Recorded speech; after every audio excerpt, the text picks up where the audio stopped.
চীনের কাছে ভারত এবং রাশিয়াকে হারিয়ে ফেললাম ছবি পোস্ট করে কিন্তু আক্ষেপ ডোনাল্ড ট্রাম্পের। আপনারা জানেন কিছুদিন আগেই চীনের তানজিয়ান শহরে কিন্তু SCO সাবমিট হয়েছিল এবং সেখানে কিন্তু একটি ছবি বিশ্বকে নাড়িয়ে দেওয়ার জন্য যথেষ্ট ছিল। একদিকে মোদিজির হাত ধরেছিলেন শি জিনপিং চীনের রাষ্ট্রপতি এবং অন্যদিকে ছিলেন রাশিয়ার রাষ্ট্রপতি ভ্লাদিমির পুতিন, এবং সেই ছবি কিন্তু ক্রমশ সোশ্যাল মিডিয়ায় পোস্ট হওয়ার সাথে সাথে সারা বিশ্বকে কিন্তু নাড়িয়ে দেওয়ার জন্য যথেষ্ট ছিল। এবার কিন্তু সেই ছবি পোস্ট করেই আক্ষেপে সুর ডোনাল্ড ট্রাম্পের গলায়। প্রতিবেদনটি আপনাদের সামনে সম্পূর্ণ তুলে ধরবো। নমস্কার, আপনারা দেখছেন ট্রায়াঙ্গেল নিউজ বাংলা, আপনাদের সঙ্গে রয়েছি আমি মিন্টু। ট্রাম্পের নিজস্ব সোশ্যাল মিডিয়া প্ল্যাটফর্ম বা যেখানে অ্যাকাউন্ট ট্রুথে স্পেশাল পোস্ট করেছেন রাজ্যের 3 রাষ্ট্রনেতার ছবি দিয়ে ডোনাল্ড ট্রাম্প। ভারতের প্রধানমন্ত্রী নরেন্দ্র মোদী, চীনের প্রেসিডেন্ট শি জিনপিং এবং রাশিয়ান প্রেসিডেন্ট ভ্লাদিমির পুতিনের একসঙ্গে দাঁড়ানো ছবি কিন্তু পোস্ট করেছেন কে? আমেরিকার প্রেসিডেন্ট ডোনাল্ড ট্রাম্প। বন্ধু ভারতকে হারিয়ে ফেলেছে আমেরিকা, প্রেসিডেন্ট ট্রাম্প নিজেই সে কথা স্বীকার করে নিলেন। সোশ্যাল মিডিয়ার মার্কিন প্রেসিডেন্ট ডোনাল্ড ট্রাম্পের পোস্টে এখন সারা বিশ্বে কিন্তু হইচই পড়ে গেছে। ঠিক কি লিখেছেন তিনি? ট্রাম্প লিখছেন, ভারত ও রাশিয়াকে চীনের কাছে হারিয়ে ফেললাম। ট্রাম্পের নিজস্ব সোশ্যাল মিডিয়া অ্যাকাউন্টস ট্রুথ সোশ্যালে পোস্ট করেছেন 3 রাষ্ট্রনেতার ছবি। ভারতের প্রধানমন্ত্রী নরেন্দ্র মোদী, চীনের প্রেসিডেন্ট শি জিনপিং ও রাশিয়ার প্রেসিডেন্ট ভ্লাদিমির পুতিন একসঙ্গে দাঁড়ানো। সেই পোস্টের নিচে তিনি কি লিখেছেন আপনাদের জানাবো। লিখেছেন, মনে হচ্ছে ভারত রাশিয়াকে চীনের কাছে হারিয়ে ফেলছে, এবং আশা করি ওদের দীর্ঘ ও সমৃদ্ধ ভবিষ্যৎ হোক।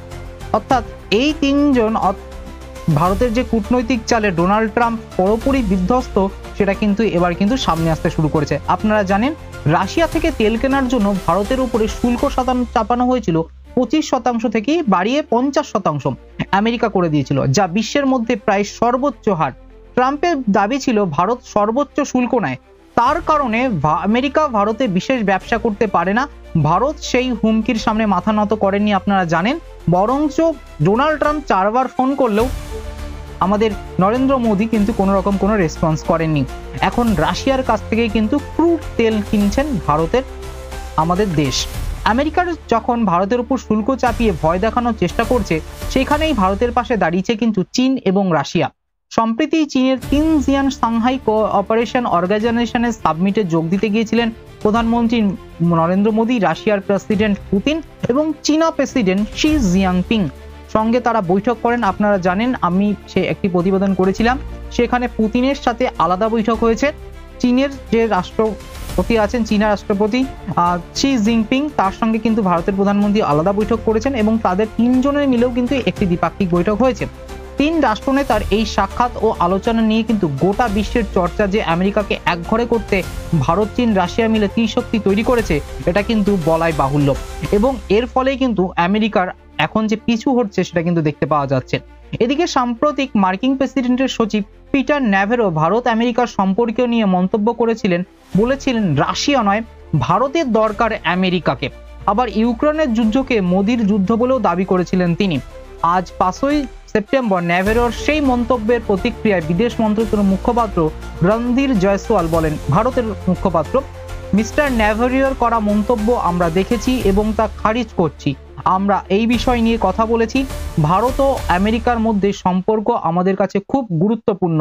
2 দেশের অংশীদারিত্বের সম্পর্ক ভাগ করে, যা গণতান্ত্রিক মূল্যবোধ, মিলিত আগ্রহ এবং সম্পর্কের উপর নির্ভরশীল। বহু পরিবর্তন প্রতিবন্ধকতার মধ্য দিয়ে গিয়েছে এই সম্পর্ক, আপনারা জানেন। পারস্পরিক সম্মান ও মিলিত আগ্রহের উপর ভিত্তি করে এই সম্পর্ক এগিয়ে নিয়ে যাওয়া আমাদের লক্ষ্য। অর্থাৎ ভারত ব্যবসা করতে তো চায় আমেরিকা, এবার আমেরিকা যদি ট্যারিফ লাগাতে যায় সেটা তো ভারতের কিছু করার নেই। বর্তমানে আলাস্কায় 2 দেশের মিলিত সামরিক প্রশিক্ষণ চলছে, আপনারা জানেন। ভারত এবং আমেরিকার 2 দেশের মধ্যে আলোচনা চলছে এবং অংশীদারিত্বের সম্পর্ক আরো মজবুত করতে প্রতিশ্রুতিবদ্ধ। কিন্তু ব্যাপার হচ্ছে এই যে ছবি আপনারা জানেন, এবং আমি আপনাদের বলেছিলাম যে চীনের যে বাইন্ডু, যে তাদের সোশ্যাল মিডিয়া, নিজস্ব সোশ্যাল মিডিয়া, সেখানে কিন্তু রাশিয়ার পুতিন এবং ভারতের প্রধানমন্ত্রী নরেন্দ্র মোদী যে ছবিতে যে গাড়িতে করে যাচ্ছিলেন, সেই ছবি কিন্তু নাম্বার 1 ট্রেন্ডিং এ ছিল। এবং ভারতকে বিভেদ করার জন্য আমেরিকা জাতিগত বৈষম্য টেনে এনেছিল, যে রাশিয়া থেকে তেল কিনে ভারতের ব্রাহ্মণরা লাভবান হচ্ছে। অর্থাৎ ভারত, চীন এবং রাশিয়া একত্রিত হয় যে ডোনাল্ড ট্রাম্পের রাতের ঘুম উড়ে গেছে, এটা কিন্তু বলাই বাহুল্য। ডোনাল্ড ট্রাম্পের এই যে চাল বা এই যে শুল্ক চাপানোর উপর আপনাদের কি মতামত, অবশ্যই আপনারা কমেন্ট বক্সে জানাবেন। নমস্কার, দেখা হচ্ছে আপনাদের সামনে পরবর্তী ভিডিওতে।